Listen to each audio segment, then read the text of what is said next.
La famille, le parti Team, les parlementaires et les partisans du collectif des candidats ont appelé aujourd'hui à la libération du député Fetchar Al-Hamza Mbouloul, arrêté hier sans ménagement lors d'une manifestation à Mahamassen. 5 ministres qui ont été convoqués par les députés n'ont pas répondu à leur convocation. Pour les députés, les institutions du pays ne s'écoutent plus et s'affrontent au plan des idées. Une crise institutionnelle est bien palpable.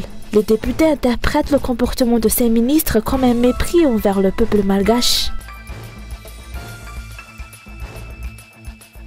Dans l'actualité internationale, déjà plus d'un mois qu'une maladie mystérieuse a tué 10 enfants dans un petit village ivoirien. Des produits phytosanitaires les auraient intoxiqués. Une drame aux airs de déjà-vu, puisqu'une situation similaire avait endeuillé un village de l'ouest du pays en 2021. Et pour le moment, l'enquête patine.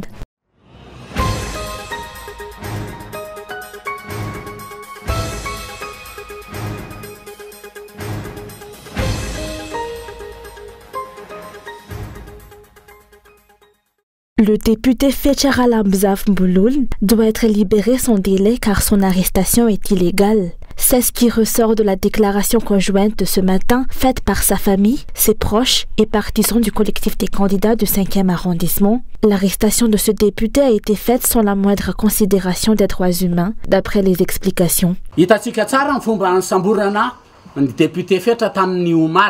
Nous avons été témoins de l'arrestation du député Fetch hier. Cela a été fait de manière violente, sans respect et en violation des droits de l'homme.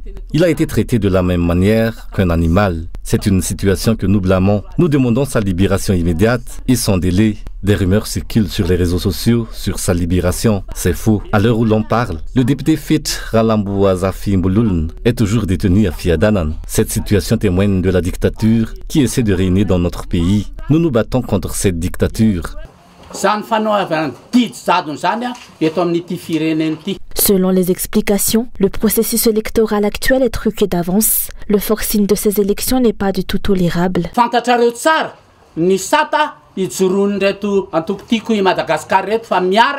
Le parti Tikoui Madagascar milite aux côtés du collectif des candidats. Les irrégularités autour du processus électoral en cours sont légion et apparentes. Les résultats sont déjà connus d'avance et n'attendent plus qu'à être publiés. C'est pourquoi nous sommes contre l'élection truquée du 16 novembre. Nous exhortons son annulation et demandons la tenue de discussions et d'échanges qui vont aboutir à la garantie d'une élection propre, transparente et acceptée de tous. C'est le seul moyen d'assurer une paix durable dans le pays. Notre mouvement est celui du peuple. Il triomphera. La lutte pour exiger la neutralité des institutions et la restauration de l'état de droit continue, selon les explications.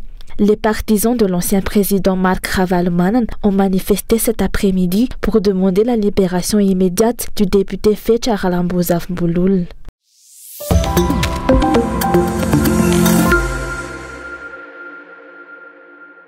Les institutions s'affrontent au plan des idées et le pays traverse une crise institutionnelle.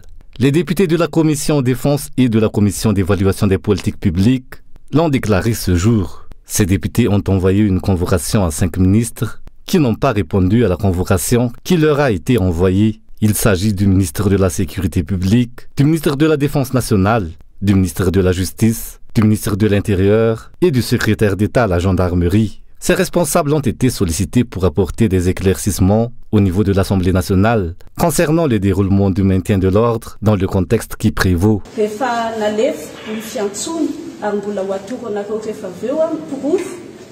Nous avons la preuve qu'ils l'ont reçu, mais ils n'ont pas répondu à cette convocation. Cela ne nous surprend pas outre mesure vu qu'ils se considèrent au-dessus des lois et que l'exécutif pense que l'Assemblée nationale n'a aucune importance.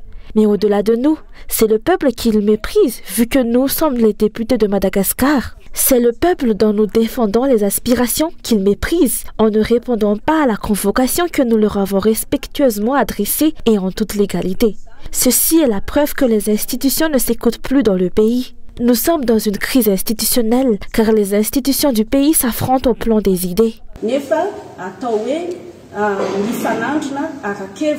Pour les députés, malgré les efforts de rapprochement en vue d'une concertation qu'ils ont fait, l'exécutif les a ignorés. Il souligne que bien que toutes les instances de médiation, telles que le HCD2ED et le Conseil du Fampiavana Malagas a été supprimé. Ils continueront à défendre les intérêts du peuple malgache et de la nation.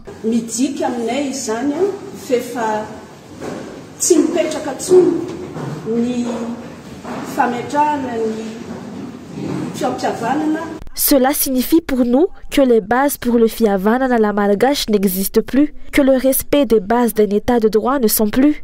Nous allons tout faire pour faire entendre la voix du peuple. Nous ne resterons pas passifs, bien que certains rejettent le pouvoir que nous a conféré la Constitution. Nous allons donc imposer le pouvoir qui nous a été conféré.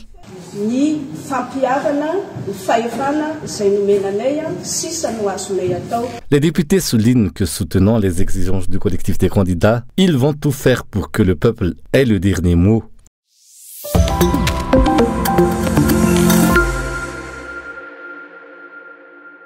Le verdict du procès des 10 personnes arrêtées samedi lors d'une manifestation du collectif des candidats sera connu le vendredi 17 novembre. 5 personnes restent donc en détention provisoire. Leur procès a eu lieu aujourd'hui à Anoussi.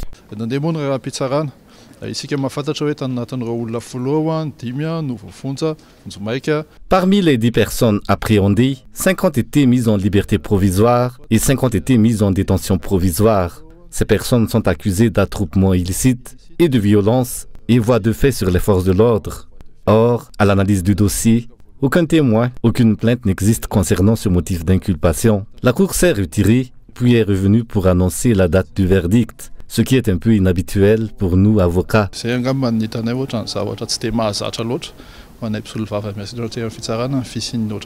D'après cet avocat, plusieurs points suscitent des interrogations.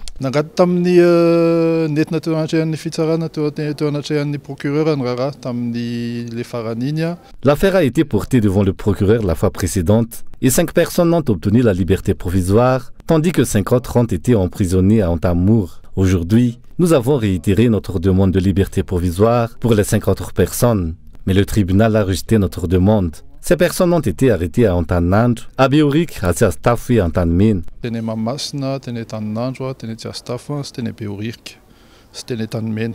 Les 5 personnes attendront la sortie du verdict en détention provisoire. Les motifs de leur inculpation restent obscurs.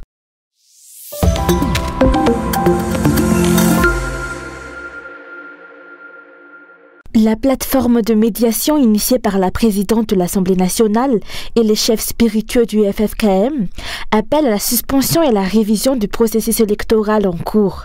C'est ce qui ressort de leur déclaration aujourd'hui, en début de soirée, après avoir discuté avec plusieurs forces vives du pays, ainsi que les candidats, et consulté des représentants de la communauté internationale. La plateforme de médiation considère que les conditions ne sont pas remplies pour la tenue d'une élection propre, transparente et acceptée de tous à Madagascar. La révision du processus électoral est nécessaire, suivant les normes internationales.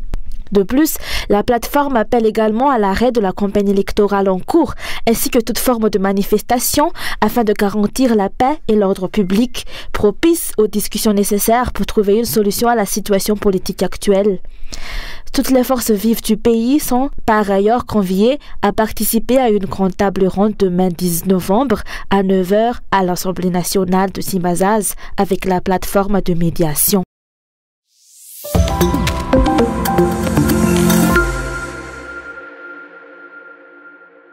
La libération sans condition des 2 gros bras arrêtés hier à Mahamasn montre le manque d'impartialité du gouvernement.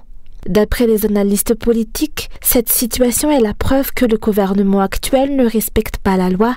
Il l'arrange selon ses intérêts et réprime le peuple. Chaque individu doit pourtant être traité de manière égale devant la loi.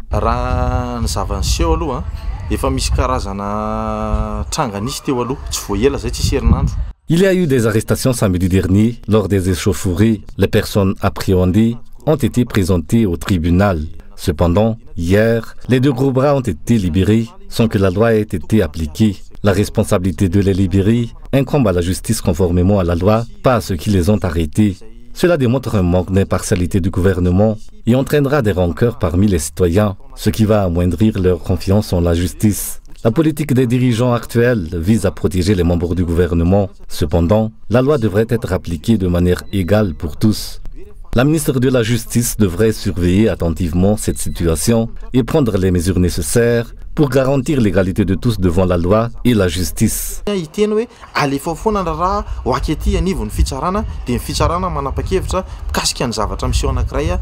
questions se posent également sur l'intégrité et le professionnalisme du préfet d'Antananarivo, chef des forces de l'ordre, d'après les explications.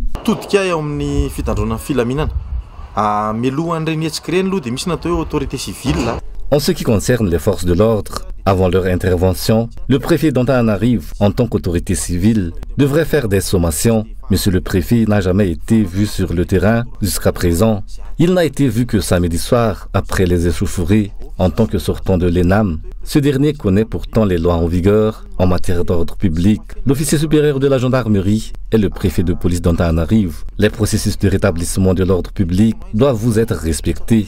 La gestion de foule actuelle est problématique. Les bavures policières sont nombreuses. Avant l'intervention des autorités militaires, je demande au préfet de bien vouloir se présenter sur le terrain en tant qu'autorité civile.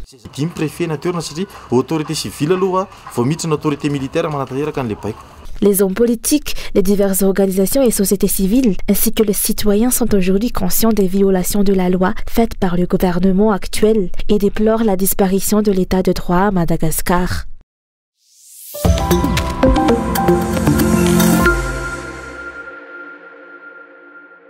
L'Organisation des sociétés civiles, la Solidarité syndicale de Madagascar, les étudiants de l'université publique et d'autres organisations vont agir si les élections ne sont pas reportées.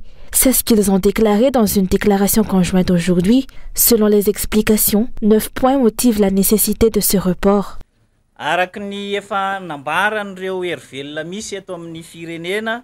À l'instar des forces vives du pays, nous affirmons que les circonstances ne sont pas favorables à la tenue d'une élection propre, transparente et acceptée par tous. En premier lieu, des anomalies ont été détectées lors du recensement des électeurs, ce qui a conduit à l'exclusion de 30% des citoyens. Ensuite, les citoyens ont perdu confiance dans le processus électoral, la CENI et la HCC.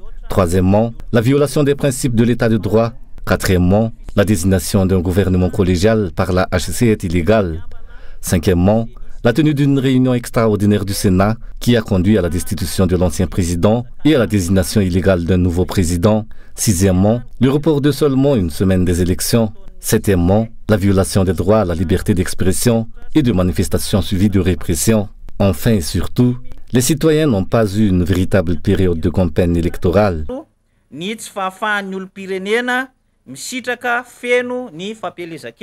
La situation de Madagascar est préoccupante d'après les explications. Cette décision commune est justifiée par le risque d'une possible crise dans le pays si les élections sont maintenues. Ce n'est en aucun cas une déclaration de soutien de candidats ou de partis.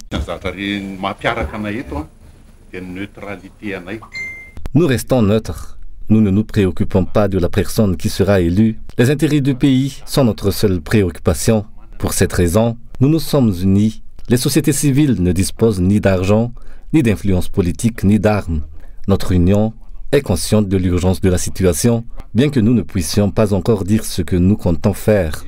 Il y a des irrégularités dans le processus électoral. Il n'est ni libre ni transparent. Il est impossible de dire que l'élection va se dérouler dans un climat de sérénité. Actuellement, elle est confrontée à des actes violents, à des arrestations et à une répression. L'objectif de l'Union des sociétés civiles et autres institutions est de trouver des solutions pour garantir une élection transparente.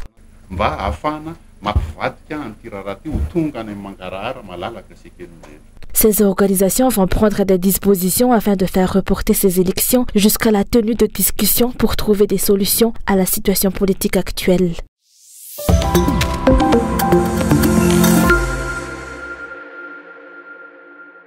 Une dévaluation de la riare et une fois de plus le marasme dans le secteur du tourisme.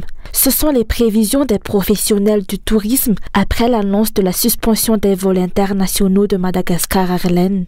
Ces opérateurs ont déploré aujourd'hui l'absence de stratégie claire de l'État sur un plan d'ensemble, ce qui porte préjudice à tous les secteurs dans lesquels l'État est impliqué. Madagascar Airlines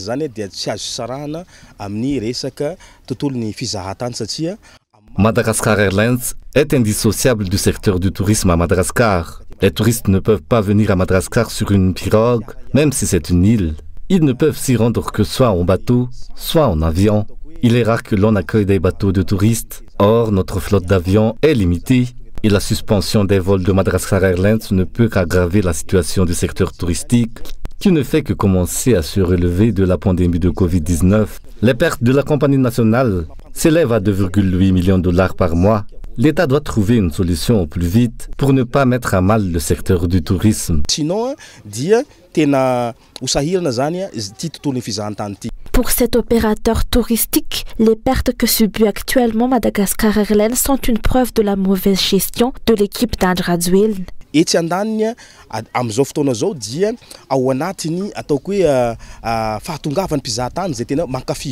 Nous accueillons actuellement les birdwatchers.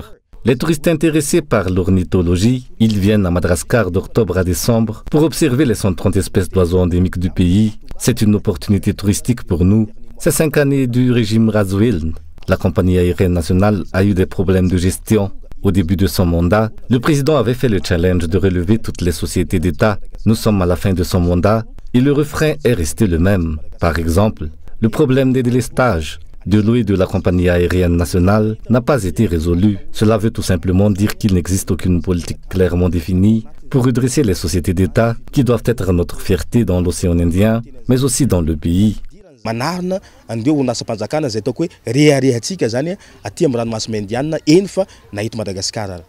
Si Madagascar Airlines bat de l'aile, le secteur vanille ne s'est toujours pas relevé. Il s'agit là pourtant des deux fers de lance de l'économie de Madagascar. Le prix du kilo de vanille, qui caracolait en tête des prix des principaux produits d'exportation, s'aligne actuellement à celui du kilo de haricots verts à cause de la limitation des prix imposés par le régime Rajoelina.